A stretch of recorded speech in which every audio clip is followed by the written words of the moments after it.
So you guys started in Paris, right? No, actually. So we started in New York.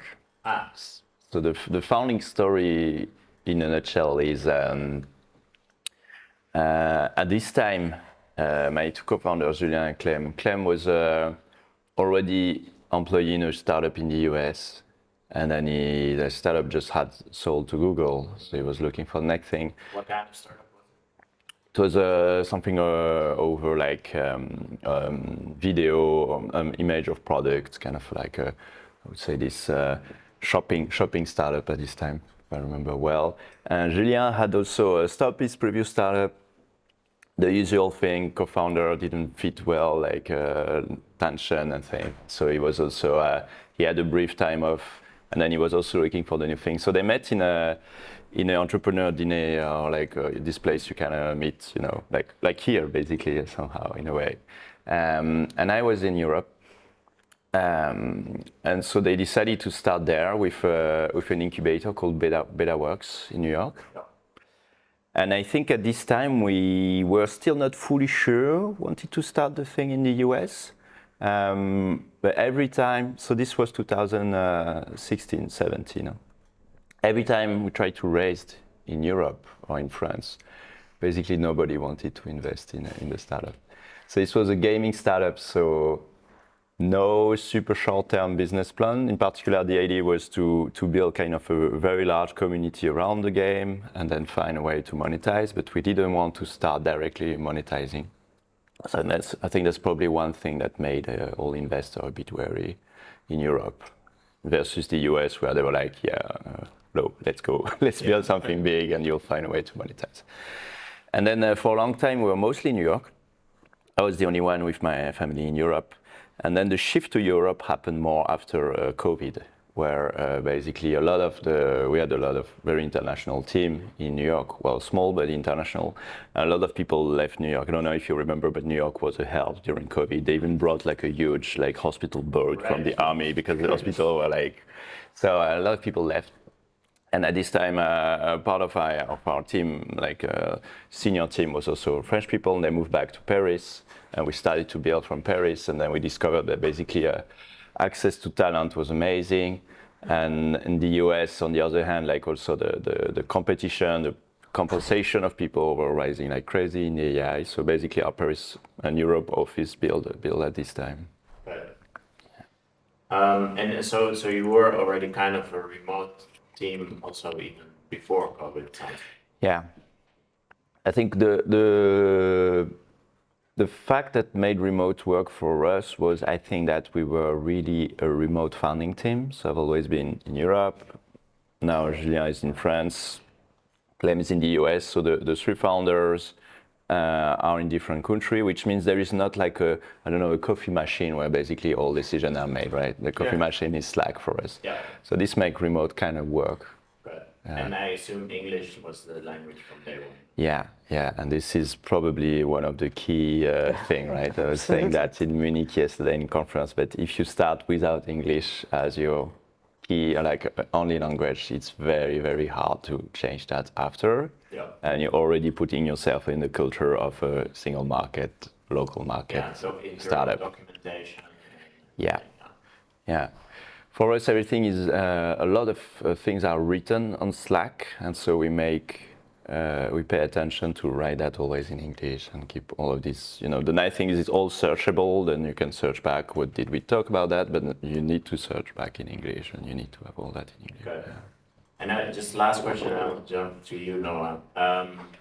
Like, how has the European ecosystem and the AI talent? Like yesterday, you were still saying it's tough to really find the people that you're looking for.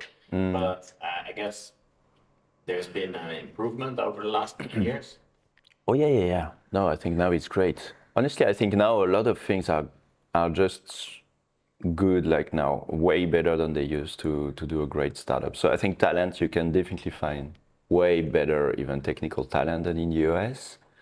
And in Europe, they are usually a bit low key, so they will be, in the US, they will oversell themselves. It's easier to assess talent in Europe, I think. Like, you can just believe what they say. And this is the greatest talent, the greatest quality. And you have a lot of pockets. I'm still finding them. I'm like a kid sometime in the toy shop. I find this pocket of very talented people. I just found one in Prague. Prague is amazing. I have like 3 or 4 super talented people. In Europe, you can find this pocket of extremely talented people that have very little competition in terms of other startups they can go to. So they're very happy to join you. So talent is really great. I think capital, if you raise a mix of international and national right now, is not anymore so much of a problem in Europe. Like you can raise some big rounds. We've seen companies. And it's not like you need to be, I think if you have a great product, US investor will come and invest without problem. So I think this has changed a lot. And I think the last thing is still like regulation. You know, like I still see a lot of this new startup being set up as a US, like Lovable is a US company. And this, I mean, fully agree that EU Inc. would be great. It would be great to have this startup really, you know, not only the HQ here, but really like the regulated administrative structure of the company being incorporated in Europe. Absolutely. But no, like your perspective, I guess, is mostly from Italy, right? And Also, yeah. yeah, and especially Torino. So what are you seeing here, and what do you think? What are people mostly talking about in terms of what's going well and what's not going so well? So I just want to fully agree with Thomas. I worked for many years in Israel, also in venture, but also in startups. English is the first rule. Like if you don't do it, but from the simple things that even an email or a WhatsApp message, if it's not in English from day one, forget about it. It's not going to happen.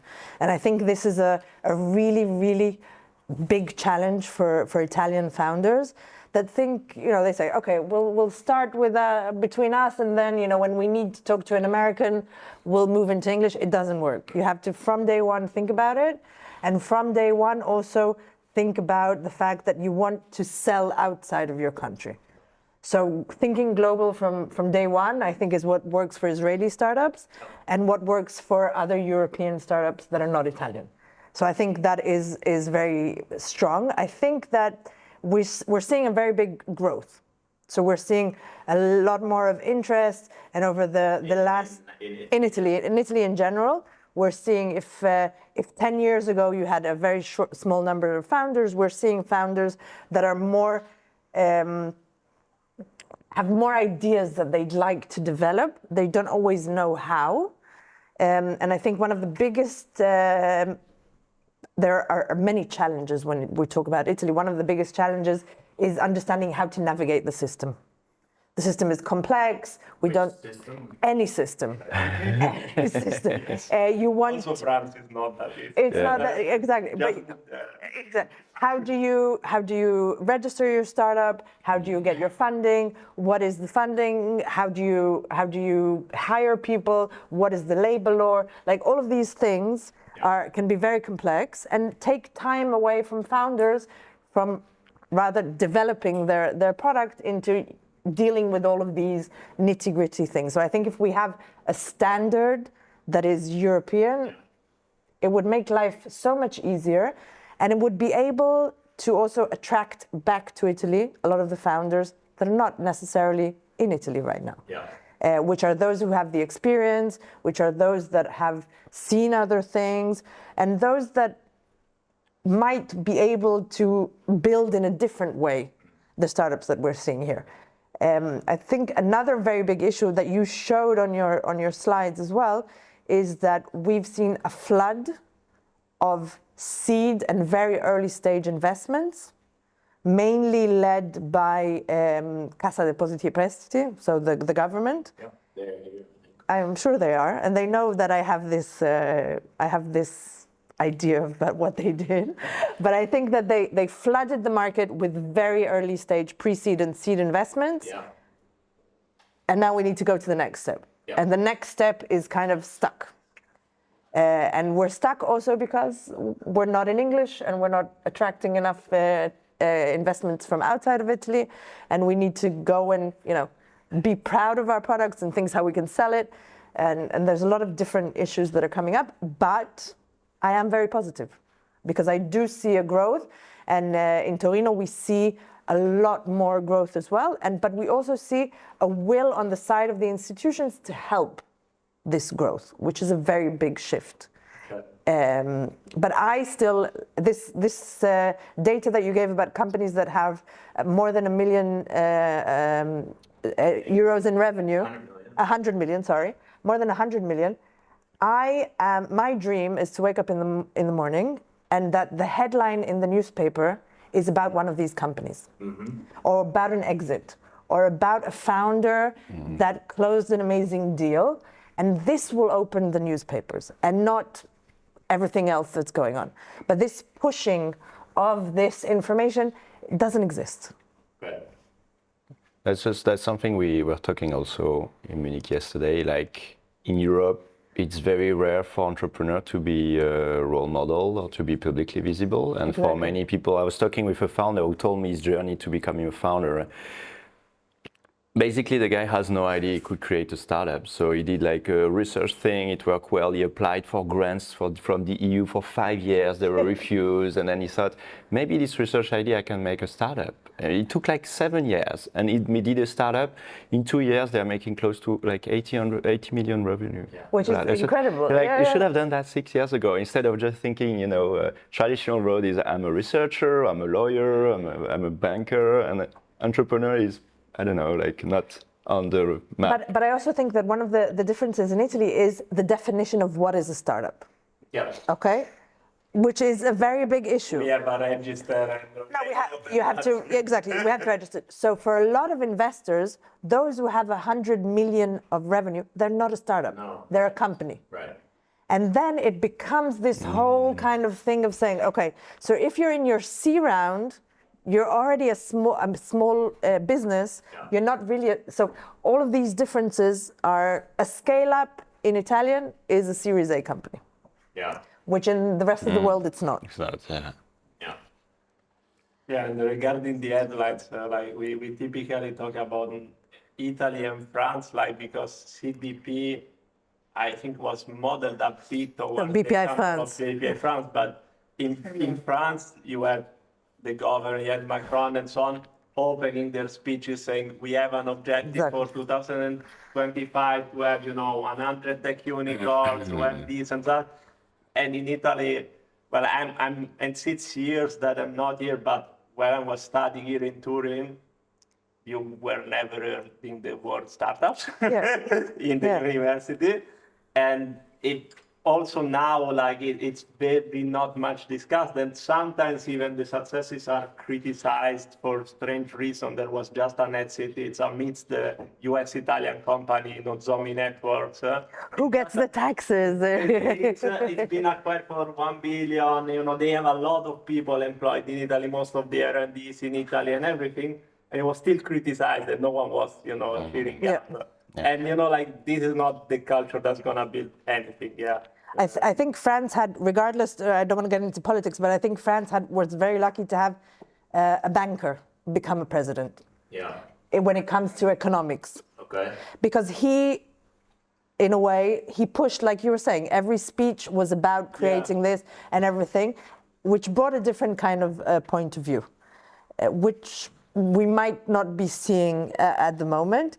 I think CDP, with all my criticism to it, did a very important groundwork in order to be able to facilitate and to grow. It's needed. It was needed, and you needed to push this early stage. But now we're at the point that the early stage is working. Right. And we need to move into the next stage of investments. And here I have a bit of a worry about your pension idea. Simply because I remember the pension crash in Japan in 2010. Yeah. And a lot of money was lost. Yeah, but and that scares me. When we talk about pensions, I keep on thinking about the Japanese crash, and it scares me. So that's my only criticism. I'm not talking about putting all the pension money in startups. We're talking about a 1% Absolutely. allocation. Yep. So So I think the risk is minimal, and overall the entire mix, just there should be more probably in equities, and it should be more about. It's not currently just most money is not even they're not even trying to optimize the return. It's just about kind of making the next payment. Absolutely. No, I agree, and I think that you touched the word is risk. Yeah. And this is the issue of saying if you put 1% of your pension in venture, okay, Yeah. which is a long-term investment, and it does yield money. Yeah. It's not you're not going to have liquidity a day after, but you will get it in the long run. Yeah. And I definitely agree that that it's not the most important thing right now here. So I mean, you mentioned that there had been some changes. Or they tried to digitize the trade register, and then the notaries they lobbied against it. There's been a few hiccups in the startup scene in Italy. One of the very debated was we had some kind of online registration. From my feedback from the founder community, it was working. Maybe it was not Estonia level, but it was working. And then we went back. And you went to do it again in person with the notary. And that's like, it seems really, it's really strange, really creating unnecessary. If you already did it, like going back, it's like really killing yourself, like shooting on the foot. And also like sometimes when you speak with people, they are like, oh yeah, it's you lose a bit of time, but it's not a big deal in some people's mind. But when you are a startup, every 0.11% of friction in anything really kills your growth because you need to move super fast. You have competitors that you don't even know in other countries, in the US, whatever. And if you are even 1% slower every day, you end up in the dust. So like all of these things, like they should be as fast as possible. And then of course, when companies get more complex, we're gonna put all the legal, everything on top. But at the beginning, if you lose over even just 2 hours, 3 hours, that's way too much. Like it should take 20 minutes. Like there's no reason why not. And we even in Europe we can look at Estonia, and like Estonia is now being a bit of the poster child for Inc. in one sense. That you can do everything super easily, and of course they did it. They are a small nation, trying to grow very digital, and it was a way to attract a lot. But it's not that hard even. Like we can do that. But yeah, somehow we don't want to, and it's a bit of more of a cultural resistance type of thing at the moment. And then it limits also, the external. I know for me, like when I invest, I have not done a lot in Italy, but when I invest as an angel in Germany, I hate the fact that I need to go to sign in person a document. And sometimes I like you, but I won't be an angel. I'll just help you from the side because I don't want to do it. And I guess for a lot of investors, it also come in the, all the perception, are we going to invest in this company or not? If it feels like it's a complex administrative environments, they have many also options and deals, and they're going to be. I've heard these stories that if you are a Spanish company with a German investor, you need to find a notary that accepts both languages and this and that, and then they read you this paper. In Germany, I heard the worst horror story, to be honest, even more than in Italy. They read you all the terms of the sheet for 8 hours. And you need to stay there as an investor. And of course, this is like, it's torture. Like if you don't really love that startup, you're not gonna do that. And then the issue is that you don't only do it when you invest, you have to do it all the rounds afterwards because it becomes a nightmare. As an angel investor, well, it's even worse. Like I don't do for a small ticket. But then you lose a lot of international people because they just don't want to even try. Absolutely. I want to switch to one other related topic. That's something, I really care about, and it's labor law. Where do we start? Since we're in I know that it's kept out of EU Inc. for good reasons because it's such a touchy topic. I personally really feel also as a founder that yeah, in the Netherlands, it's really like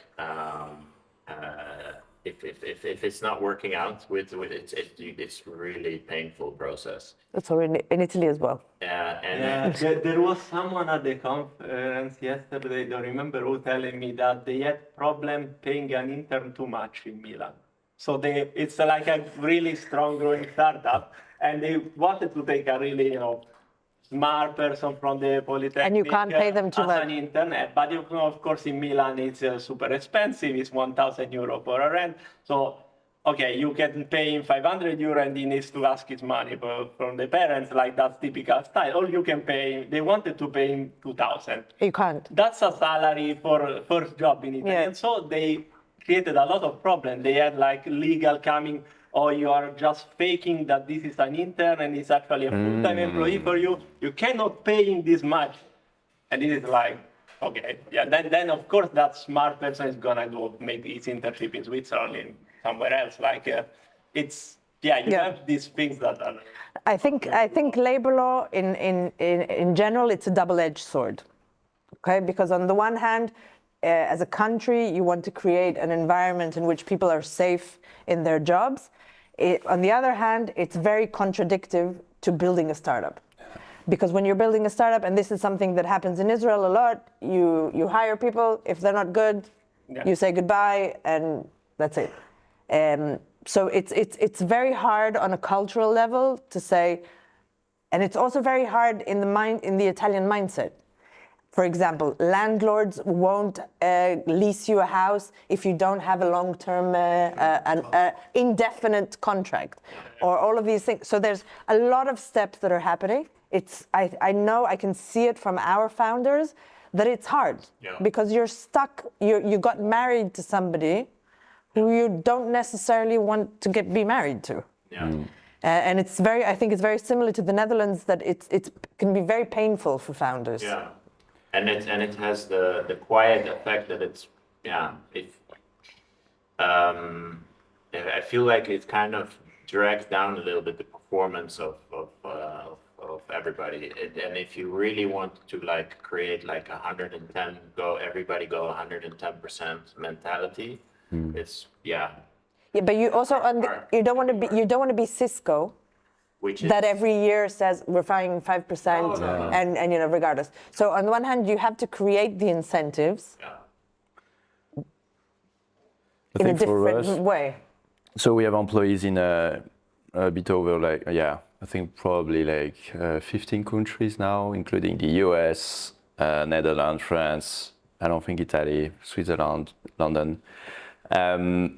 So we have a lot of different regulation around work. I think Netherlands is one of the worst. Like it's very hard. You have 1 month to decide, is this person someone you want to marry with or not? Something like that, basically, which is super short trial period, almost impossible to fire someone. So I think there is an endemic problem there, that people also then just take like 2 years health break because nobody can fire them. They don't want to work anymore. So it's just like, it's a pension plan in a way, maybe. So anyway. This is I think France is pretty okay, despite probably what a lot of people think. We have a way to end up the thing. When it's not going and the employee is also not happy, you can just decide to stop it. The US is the easiest, of course, but it has also the drawback for us that people are way less loyal to your company. They know they can move. So we have a lot of people, usually the main problem in the US is you kind of trust someone and just suddenly they'll say, oh, I'm going to change company. And you didn't even, it's also, cultural thing that people won't say the problems usually, and they just say what's going well. And when they don't mention something, it means it's not going well. When something is not amazingly awesome, it's actually a horrible thing. So, but it's really hard to keep people long-term in the US. In Europe, we don't have this problem where people are really staying in the company. It's not only labor law, it's maybe culture, but you can trust. And the result, I think, is one of our leadership is mostly people from Europe in the end, like people who stay really long term, strong believer. I think that's a good thing. But then, you really need this way. I think in startups, you have two things. Sometimes you want to pivot quickly, and that's really a pain because then you have all these people and you don't really know what to do with them. So you can make complex scheme-based stuff.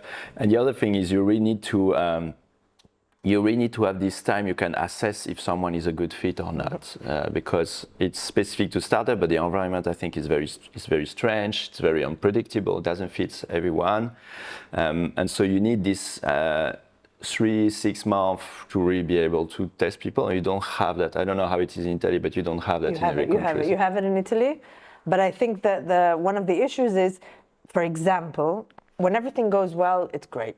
Okay, but when a startup is maybe in some kind of difficulty, firing somebody has a very high cost to it. And that is something that then can be very painful for a startup. Of saying, if I fire that person, this is going to be my cost, so I'll just keep on paying him even if he's not doing anything, because it'll cost me less. Yeah, we definitely, Europe, we have some people that are still in the company, but mostly because firing them was just way too complex. But you don't want that. It's not good, right? It's not good it's not good for the team. Yeah. It's not good for the team, and it's ineffective for the company as well. Yeah. I've always wondered if in Europe you could have like an opt-in system where you kind of, as an employee, sign a waiver, like. I'm ready to be in a startup. Right? Signing up for this. I know what it means. Could be. Yeah. Because you can lose your money. in tech, I think the environment is very different. A lot of people can find very easily another job actually. Like in AI, there's like shortage of talent in comparison. So it's not like, they are really a danger. A lot of them are very young. So I think it's totally different market than some other area of the job. Yeah, no, but in Italy, well, I think in Europe in general, but also in Italy especially, you had the old idea of the company as a kind of family. You stay there 40 years, and my parents still have that.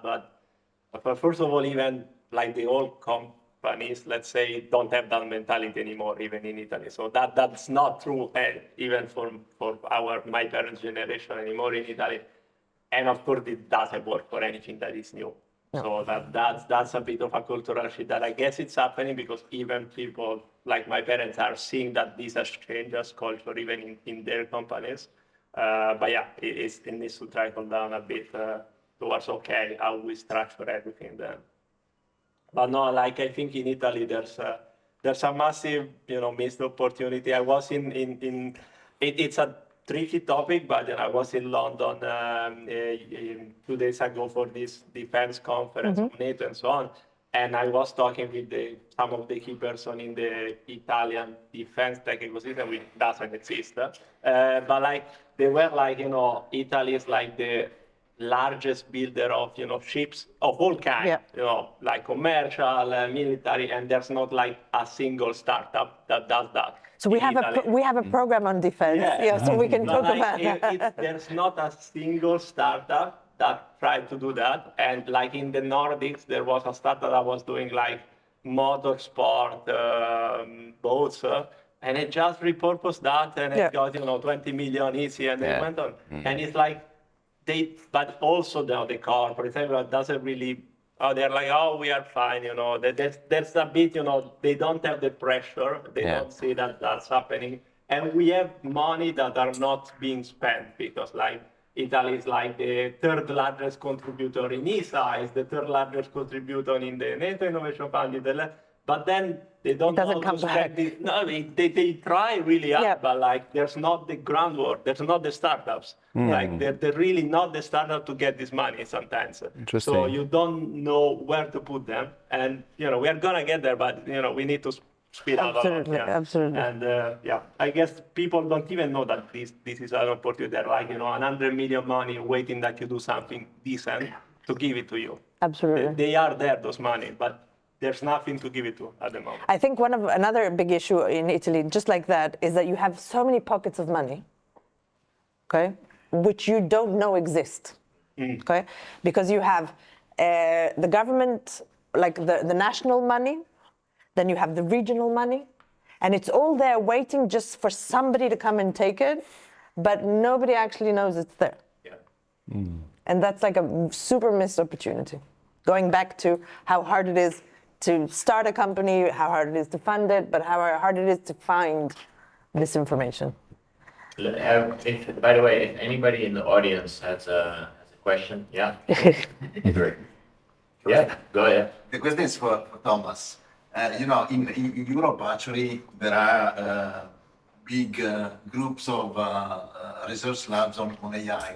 There is Alice, there is Claire, there is Kane. There are initiative now. There is the AI for I in Italy that is, by the way, in Turin. So it's actually the OGR. How you see, from your perspective, how you see this? Is it working? Is it not working? Because you were mentioning Prague. That's absolutely, I agree with you. And I spent 17 years in US, so I know exactly how the story goes over there. How you see? Do you see this as a effective effort in putting all these labs together? Not really, to be honest. Yeah, to be very clear. I think one by one, university are really great. We collaborate one by one with a lot of university. Usually, labs is great. With a lot of them we work. But I feel like as soon as two universities try to go together, like it become a mess of process, admin, they both have their big admin department. It's part of how a university is made, right? And when you put all these people together, everything stops moving. So I think the only thing that really kind of work in this, so I don't think these are very useful, this type of like big code. And usually they think in like 5 years plan.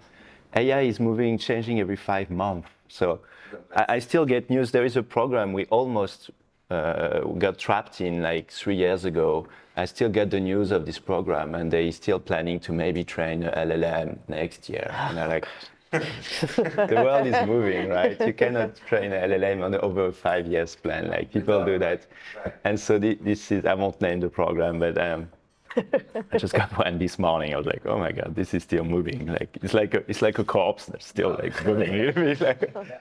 But I think what is working though really well is students in university are amazing, and there's a lot of university who have student program, and usually it's more bordering entrepreneurship than just pure research. But like it's also very close in university, right? You do pure research, but some of the students there start to be interested in entrepreneurship. So all of this is very like in the same room. And so all of these student entrepreneurship programs, some of them are amazing. As students, they really want to build something. They have this young ambition that sometimes we lose when we get older. We have kids, they're like, they want to change the world. They want to go to the US, unfortunately for many, but not all of them. They want to, and some of the startups out of these things are amazing. And some of these programs actually make the students move in Europe from one university to the other. And I think this cross thing, like bring them maybe what you were saying, this like international exposure, and then they discover, oh, I've been to, Germany or Stockholm, and people think differently, and then maybe they found a co-founder there, and then it's suddenly it's not anymore just the Italian founders, but it's Italian, Swedish, and UK, and then go together, and they. So I really like this type of thing, but this is usually a very light program of just mixing. Right, and that's a short time. Yeah, and it's very like you have your study, you're gonna travel, maybe you do an accelerator program there, and I would love to see more of that actually. We have one program with a friend that we might start where we want to actually take some of the students in university, make them travel in Europe to the big cities and meet their successful entrepreneur. Like you go to London, you meet Nick from Revolut, you go to Stockholm, you try to chat with Daniel from Spotify, and basically make them understand that they can build huge company from Europe, and it's not like a very distant, Elon Musk is there, but he seems so far away. Yeah. Can I build that in Italy? No, I have. But if you take a look, you'll see that there is also in Italy amazingly successful entrepreneur or amazingly, company that generate 100 million of cash. Just they are a bit more hidden, right? So you want to make them discover a bit this world and think. That's role models. Yeah, exactly, role models, but that are not so far that they have to be on the other side of the Atlantic, right? They can be just 2 hours from your place. Right. Yeah. Then I have another question. Yeah. Is how you see the future of Europe on AI? Small question. No question. Yeah. Good. So the talent is exactly, I share with you exactly the same feeling, and we don't have data centers today that have enough power. There is 22 billion investments that Europe want to make, but to build a data center takes a while. In Europe takes even more. Where the heck Europe is going to go? Oh, but yeah. UAI Act, that seems to be. I think I'm very optimistic, but mostly because I do spend maybe too much time with this young entrepreneur in Europe, and I'm like, you're going to change the world. Even data center, there is like a startup I just helped in Germany. They are 20-something, they want to build data center. And they actually already got like the financing set up for the first one. So you can change this thing. So I'm very optimistic on this. I think it will be hard to get really one of these large foundation model company like OpenAI, Anthropic, Mistral tried, and they're really good, and you still see it's difficult. But AI is like, this green field of things you can do. The app layer is amazing. You can work also on the chips. There's very good like people rethinking hardware in Europe. So I think there's so many entry points, I would say, in the future AI world that there's many places you can try to build a big company. I think this new wave, like Lovable, I think this is just the first of the kind. Yeah. And it's very good because I see a lot of young people saying, oh, I could do like Anton and just make it, build in Sweden type of thing and like be proud of building it here. Yeah. Even though full disclosure is Lovable is a US company, so still not solved this problem. But I think at least like this, I think the story we're telling is very important. The story, every entrepreneur is kind of telling the story of their own company. And sometime in Europe, that's the main problem is we tell this very low-key story, which doesn't inspire people. But there is this new generation who is actually, stepping up to tell a beautiful story, I think, in Europe. Yeah. I'm John McElwain from European Investment Fund based in Rome.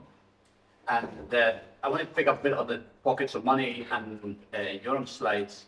Because the pension funds, okay, they're not such great pockets of money because it's mostly unfunded, right? Yeah. But what about insurance companies? Yep. And should we not have that in the chart? And a second, just from an EIF perspective, we've put on our website Track VC, where we're giving like 30 years of data along with, not 30 years, but 30 other LPs with BlackRock. And what that shows is, for example, venture volatile, but at least at a fund level, you have to be bought, other than 1 year, you have to be bought in quartiles to lose money. And in that context, from a European perspective, EU Inc. 100% support and agree with you. Yeah. But also, do we need to lower the capital charges to insurance companies, like under insolvency too, where it seems very expensive to do something where it's actually very hard to lose money. Yeah. Yeah, so we are actually lightly involved in a working group with Bocconi University and some of these insurances banks across Europe. They are discussing this topic. So yeah, it gets a bit technical, but yeah, there's a capital insolvency too that is very strict, and so these players do have they cannot easily allocate. Yeah, I guess we have a lot of big pockets of money. Some are insurances, some are pension. It depends from country to country in Europe, but all of them, they're not really channeling a lot in Europe right now. A lot in funds in general, sometimes even outside of Europe. So there's both like a bit of a storytelling that you don't need to allocate to Sequoia in the US, but you can allocate to funds in Europe, and you get good return. Well, actually, just on that, it's a fun fact. We're given at the weekend's Ryder Cup. I don't know if you get a lot of you guys play Bjorn Tremery, VIF, who's head of BC. Yeah. But he every publishes his Ryder Cup, and for the 7 years to 2023, to get in the top quartile of VC, you had it was harder in Europe than in the US in terms of the percentage IRR that you need to get. These are the sort of numbers that we need to share and to make it easier, because, like you say, don't go to Sequoia if you can go to a top VC in Europe. I think that similar to what Thomas was saying about entrepreneurs that don't express themselves as successful, we have the same thing with funds. So the part of communicating the successes and being very proud, it's a very American thing. And we're kind of missing it in Europe of saying, we have done this, we have been successful, come join us. kind of a thing. And I totally agree that there's very good funds in Europe that are kind of, they also feel a little bit like the blind, crooked sister of the American funds, instead of being very proud of what they've been doing. And I think this is a cultural shift of Europeans that have to say, hey, we can also do it. We've done it. Look, these are the numbers. Which is very important. Yeah, and I think Ewing is much more, actionable, and hopefully it's gonna happen. Let's see how well, like that, the devil is in the details. But on the insurance pension, it's a bit trickier. Like countries are moving singularly and everything. But I guess that there's a cultural mind shift that needs to happen. Is that, well, if you allocate 1%. You don't care what happens. Like if you lose it there all, or if you 10 exit, that's fine. But what matters is that the economy, that you're making the economy grow. Like these are our pensions from our country. Okay, if I get 500 euro more or less when I'm older, it will matter. But it matters more if my country went to disaster or improving this year, because Absolutely. that's what make the difference for me. So if that 1% of my pension, creates 10% more growth in the country, that's much more important to me. But this mentality is not applied at all at the moment. So it's the same when you talk about risk of failing startup. It's the same risk of losing some money in the pension, but how much money are you not making? That's never accounted for. Yeah. Absolutely. So I think we soon have to wrap up. So last question.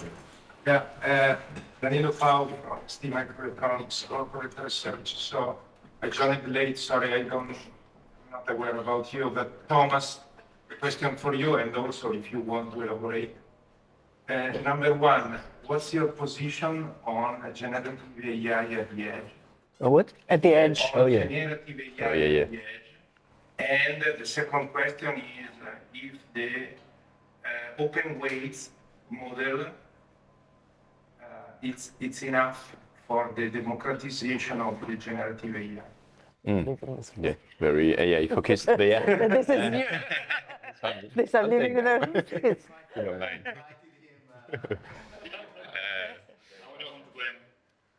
Yeah, but short answer, generative AI on the edge, I'm very bullish. I think this is generally good. I mean, everything I think that can break a bit this clustering of power around big model and a couple of organizations, I think is good for the field long term. So that's kind of the philosophical reason I want to push that, but also the technical reason is we can train really good models now that are pretty small. So I'm quite hopeful that we'll be able to run in laptops, smartphones, things that used to sound really large. And so basically this compression of models with decent quality model using tools probably that can be in a smartphone or later, I think is very interesting. And related to that is you can reinvent also maybe chips on the edge that can be much more adapt to these models. So I think there's a lot of very interesting things to explore, and I think it's starting to work really well. So on my side, it's a bet we're trying to do at Hugging Face, which is that this will become big. I think over the past year, it's taken some stream, so I think it's actually something that's going to fly. And then open weights, I mean, it's complex. There is a huge gradient between fully closed system. I mean, some of them are even so closed that you don't even know they exist. So there's this to some system you can access with API, to maybe more open, to open weights, and to the most open model where there's only a couple of organization, including us, who redo, which is a model you share the weights, you share the data, you share how you train it, you share everything. I don't think everyone has to go to the fully open. That's a bit extreme. But I think exploring around open weights, maybe releasing a bit more information on the recipe, how to train. I think all of this is very important long term for the field. Yeah, so that's what we try to push. You do a lot of great work also on the disclosure of the training and those aspects. I think that's one of your the chief of the environmental side that I follow her a lot, and we are pushing a lot also culturally to share this data, and exactly. I think Google has started to maybe do some of that. So doing a great work on this even just, having some data for people to understand what's happening, to understand the impact, to understand the scale. Yeah. Okay. Thank you. Yeah, big question, I guess. Yeah. I think we should leave it Sure. there. Yeah. Thanks everybody for coming. Yeah, all the slides will be online. And yeah, enjoy the rest of the Support. All the slides. Yep. Okay, you can buy this.